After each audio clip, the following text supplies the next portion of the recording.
Monday, everybody. Thanks for joining us here for Wake Up Charlotte to Go. I'm Ben Thompson. Larry Sprinkle standing by with a look at your Monday forecast. It is a clear sky morning. Should be a sunny day today. Should be pretty nice. I mean, temperatures a little bit below average, but no rain, no storms expected today. Check it out hour by hour. By noon, if you're out for lunch, it's going to be in the mid 50s. Now, normally we're in the upper 60s. We'll be right around 62 degrees around 6 o'clock this evening. We check the forecast over the next 10 days. A couple days above average tomorrow, and then again on Wednesday. The first day of April is Thursday, and then Friday, way down there. We're in only the 50s. Then by next week, well above average, mid to upper, even near 80 degrees a couple days. As far as our rainfall chances, really, it's Wednesday. Over the next 7 days, we even have a decent chance of rain, and that is good news. Let's check that 7-day forecast. For today, we're around 63 degrees, near 70 tomorrow, low 70s with a chance of rain on Wednesday. Thursday, once again, 53. That's as high as we get on the first day of April. Friday morning down to 32. We stay in the 50s on Friday afternoon. Looking at this upcoming weekend. Saturday, 62. The best day of the weekend as far as the temperature goes. 71 degrees. Sunshine on Sunday. And that's your forecast this morning, Ben. Thanks. Turning now to a wrap of your top stories of the day. Today, more students in our area will be back in the classroom almost full time. Good Monday morning as students return here to class or in-person teaching 4 days a week. Those elementary school students today and middle and high schoolers later in the week. The school system has decided not to any longer take temperature checks. They say that's something that parents can do at home just to make sure that when their kids come to school, they are healthy. They say other safety protocols are still very much in place. Hanson County Schools also increasing in-person learning today. Elementary school students will now learn in person 4 days a week with remote learning on Fridays. Middle and high school students will stay on their current schedule, learning in person 2 days a week. The COVID vaccine rollout ramping up in South Carolina this week. Starting Wednesday, anybody 16 or older can schedule an appointment. The governor says the state's been vaccinating people a lot faster than expected, so they were able to speed up the timeline. North Carolina will open up appointments to people 16 and older starting next week on April 7th. I'm Jay Gray in Minneapolis, where in just hours we'll see the beginning of the Derek Chauvin murder trial. He, of course, the former Minneapolis police officer charged in the death of George Floyd, seen in that now infamous cell phone video, keeping his knee across the neck of Floyd for more than 8 minutes during an arrest. The judge in this case says that he will seat the jury today and move forward with opening statements. Does also expect to see testimony on this opening day, the first in what's going to be a trial that will last 2 to 4 weeks here.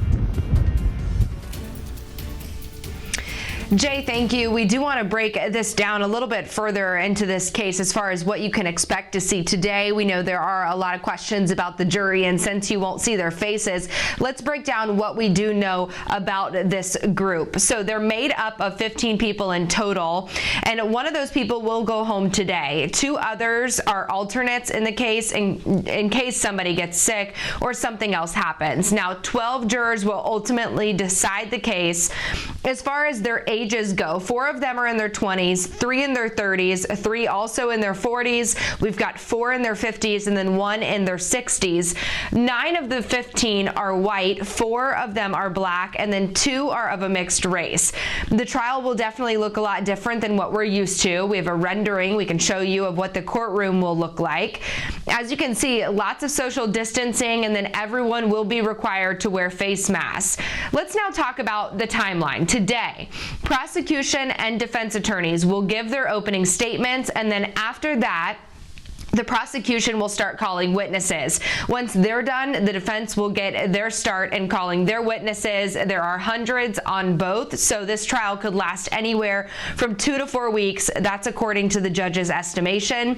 Then we will get closing statements and the jury deliberation. As far as the charges go, Chauvin faces 3 charges. The first and most serious in this case is the second-degree murder charge. For that, the prosecution has to prove that he caused Floyd's death during an assault. Chauvin also faces a second-degree manslaughter charge. That means he was careless in causing Floyd's death. And a third recently reinstated charge is the third-degree murder charge. For that, the prosecution has to prove that Chauvin caused Floyd's death during something that was dangerous and did it with no regard for human life. We will continue to follow the very latest on this every single day right here on Wake Up Charlotte and Wake Up Charlotte to Go. Ben. Rachel, thanks. Time now to connect the dots when we make the news make sense. Nearly every week we'll learn about some sort of new side effect when it comes to COVID-19. We know the common ones at this point: shortness of breath, losing your taste or smell. And now we're learning your hearing may be impacted. A new study suggests a surprising number of coronavirus patients are dealing with hearing loss. Let's connect the dots. Research out of the University of Manchester in Britain found nearly 15% of COVID patients reported tinnitus, a ringing in the ears. Nearly 8% reported hearing loss, while just over 7% suffered from vertigo. Hearing problems can be caused by other viruses like measles and mumps because they damage the sensory cells in the inner ear.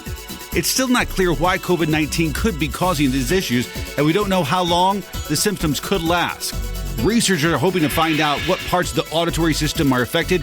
Once they track that down, they hope to be able to help people who are suffering. And that is Connecting the Dots. Make sure you watch us every weekday morning starting at 4:30 a.m. on Wake Up Charlotte.